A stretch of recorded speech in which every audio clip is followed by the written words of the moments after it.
ఇలాంటి అద్భుతమైన సంఘటన ఇంతకు ముందు నా జీవితంలో ఎప్పుడూ జరగలేదు. రియల్ లైఫ్ టోనీ మాట్లాడతారు. సినిమాలో రియల్ టోనీ లైఫ్లో కాదు, కాసేపు రియల్ ఉండండి. లైఫ్లోనే టోనీ. బయట నా పేరు శివరామ్. ఫస్ట్ మీడియా వాళ్ళందరికీ థ్యాంక్స్. సార్ మీరు చెప్తున్నా నాకు ఏడుపు వచ్చింది అక్కడ. ఎందుకంటే మా సినిమాలో ఏం లేదని ఏ ఇచ్చారో నాకు అర్థం కావట్లేదు. అంటే ఏముంది, ఏముందో అర్థం కావట్లేదు నాకు కూడా. అంటే ఏ ఎమోషన్ గురించి మాట్లాడదాం, ఏ సీన్ చూసి మాట్లాడదాం, ఇచ్చేంత ఏముందా అని.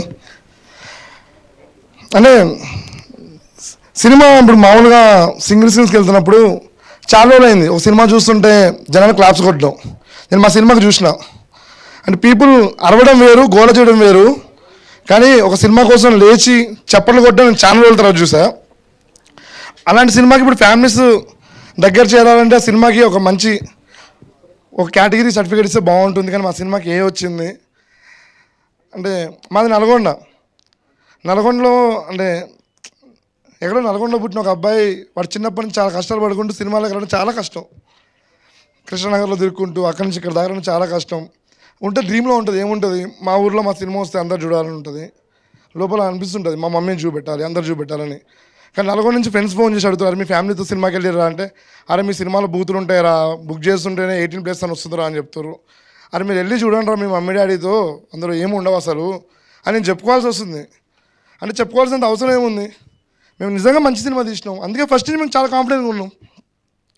ఇప్పుడు మంచి సినిమా తీసినాం కాబట్టే స్టేజ్ల పైన మాట్లాడినాం. హర్షిత్ కూడా చెప్పి మరి హిట్ కొడుతున్నా అని చెప్పిండంటే ఆ కాన్ఫిడెన్స్ ఉంది, మేము ఒక మంచి సినిమాని డెలివరీ చేసినామని చెప్పి.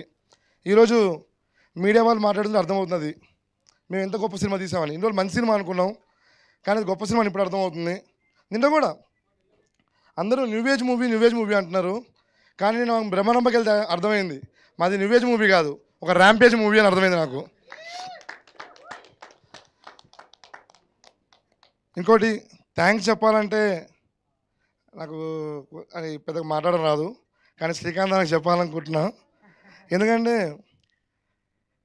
శివరామ్ గారిని చూసింది మా శ్రీకాంత్ అన్నే. అందరు టోనీని చూస్తారు, షార్ట్ ఫిల్మ్లు చూస్తారు, కానీ శ్రీకాంత్ అని ఫోన్ చేసేటోడు. నేను షార్ట్ ఫిల్మ్ తీస్తే, ఏం షార్ట్ ఫిల్మ్ రాది, ఎంత గలీజ్ చేస్తున్నావు తెలుసా నువ్వు అది కాదు నేను ఈయనొకడు సోది అనుకుంటుంది. కానీ అన్న పిలిచి వర్క్షాప్ చేస్తున్నప్పుడు కూడా నాకు అనిపించలేదు, ఏంది ఒకటే సీన్ని 100 సార్లు చూపిస్తున్నది నాకు అర్థం కాలేదు. కానీ నేను స్క్రీన్లో చూసినప్పుడు అర్థమైంది, శ్రీకాంత్ అని ఏం చేసిండంటే టోనీ గారిని చంపేసిండు, నాలో ఉన్న శివరాం గారిని చంపేసిండు, సాయి గారిని పుట్టించిండు.